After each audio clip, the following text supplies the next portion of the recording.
Who's that? Commander Claw. Who's bad? Commander Claw. Welcome to this video about the 5 Commander Precons from the new Capenna set. I'm here, your host, Commander Claw. I'm going to give you my opinion about them. I play tested all of them. I actually own 2 of them. I do have one favorite. Just to be honest with you, I'm going to tell you whether I feel like it's just strong or just fun.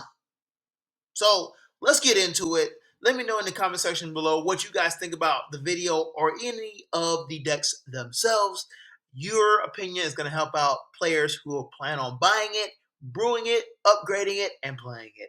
Let's get started. So our first precon is the Obscura Operation, and your commander will be Camise Obscura Oculus. So first of all, it is an Esper commander. In my opinion, I am not a fan of Esper, only because I've lost to it several times. But most of those Esper commanders and Esper decks I've battled have been control. However, this Esper deck is more aggro and commander damage focused, but I feel like it's a little lackluster in the doing the damage part with powerful creatures. It is interesting to give a creature double strike in these colors because most of the time these creatures in blue and black don't have double strike. White creatures usually do. However, it is kind of fun, the connive mechanic, flipping over cards at the top of your library and giving your creature a +1/+1 counter, possibly. That is the obscurity of the deck.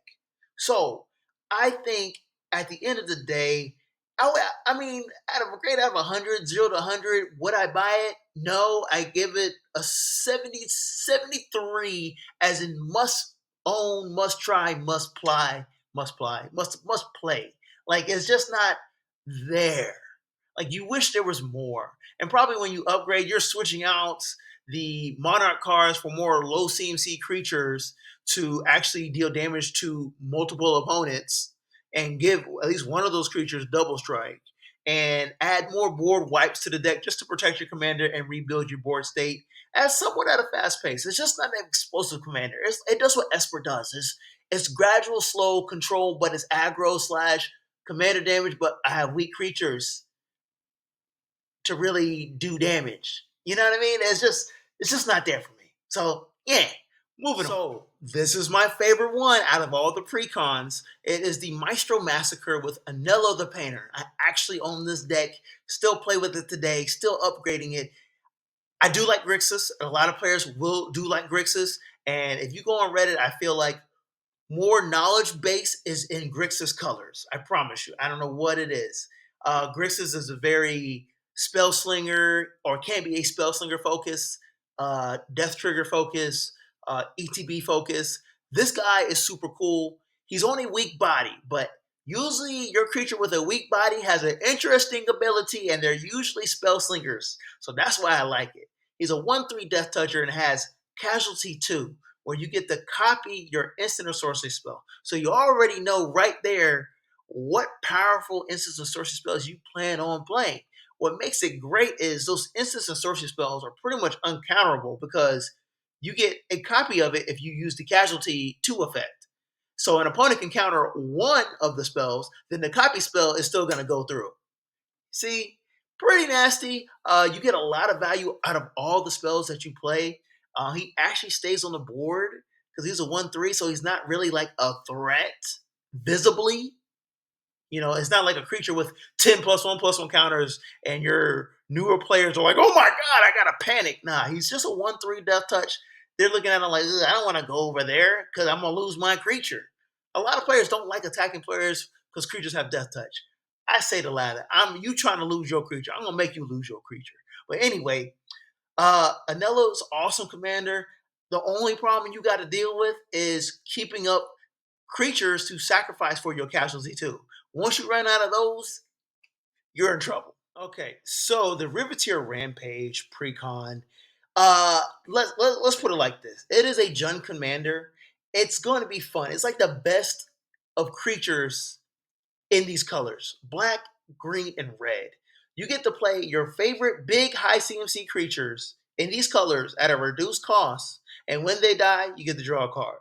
So if you just like those big fat creatures that do a lot of stuff, or maybe they just have cool artwork, this is the commander for you. Because you know that feeling when you get to put out a 6/6 dragon hellkite and it does this, that, and the other.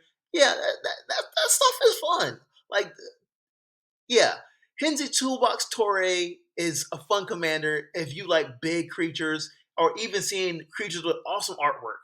Like, he encourages you to play creatures, put them on the battlefield, and see what they do.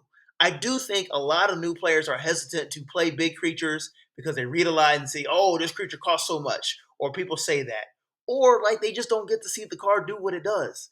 Hey, I encourage you to play the card so you can see what the card does. And that way you find out if the card is bad or not. Yeah, there's players out there that'll say, oh, it dies to Sword to Plowshare, blah, blah, blah. Well, guess what? They don't have a Swords to Plowshare every turn to get rid of your one threat because your opponents have threats too. So, here's the Toolbox Torre from the Riveter Rampage. Fun commander. Your creatures come out with the blitz costs. They die at the end of the turn, and you get to draw a card. So you get to refill, reload. Jund is just a very sacrificial type of color guild where you're always getting value through the graveyard, through the battlefield, through your library, maybe at a instant speed moment, exile. It's all type of shenanigans, but creature heavy. You like it, you love it. I encourage you to buy this one. Try it. Oh, Kit and Caboodle. That's not the official name, but that's what I call her. Cabaretti Cacophony is the name of the precon. To be honest with you, it's probably the worst one out of the set just because I don't think a lot of players are comfortable with the gold mechanic. New players definitely are not comfortable with the gold mechanic. And I think this commander is just kind of lackluster in the gold department. So it's more political. So I just don't think this commander deck, this precon is just out of the box, just playable. Definitely without upgrading. And I don't think there's really a clear game plan of winning with this commander deck. Uh, you know, it's cool to gold all your opponent's creatures, but they got to have the creatures to finish off your opponents, and that's if they want to. So I just don't feel like the Cabaret Cacophony has enough balance or identifiable game plan to win the game. You can just do a bunch of politics stuff and just have opponents kill each other, but they're not. It's not strong enough. That's my issue. So we have the Bedecked Brokers with Piri the Pulverizer as your commander. I think this is a very fun pre-con deck and very encouraging for new players. New players will discover that there are more counters besides +1/+1 counters in the world of Magic. And I think that is essential for your deck building prowess and your Magic the Gathering EDH journey. Okay. First of all, any creature that has a shield counter, in my opinion, is an auto include because I really like the shield counter. It's almost like indestructible, but it gives your opponents the opportunity to destroy it, quote unquote. And when they do, they're still disappointed. And it's not as threatening as, oh, my creature is indestructible. So they're kind of deciding, do I want to use a cloud of exile or removal on a creature that is indestructible or with a shield counter? See the dilemma? That's what I like about them. Then, as you deep dive into more the different type of counters, you get power boost to your creatures. So Period the Pulverizer, I think is super encouraging for new players. Solid, strong, right out the box, great value, and don't sleep on Bant colors. I don't think it's a popular guild enough because it's kind of like Azorius, but I want to float in safety, and occasionally I have this big bad creature to smash face. So Period the Pulverizer is a great name for the commander, and he does that very well. Go ahead and pick it up, y'all. So I just wanted to share my quick opinions on the new Capenna decks. Let me know in the comment section below what y'all think about them. Which one is your favorite? Which one is the least favorite? Which one is not worth to buy? Or have you seen it somewhere that is on budget and maybe is it worth picking up $20 then upgrading it later? Are the upgradable cards budget friendly? And remember, me putting out this video right now, Edge of Eternities is out there. So you got the opportunity to add even more powerful cards. Let me know. Make sure you like, comment, subscribe. I'm your host, Commander Claw.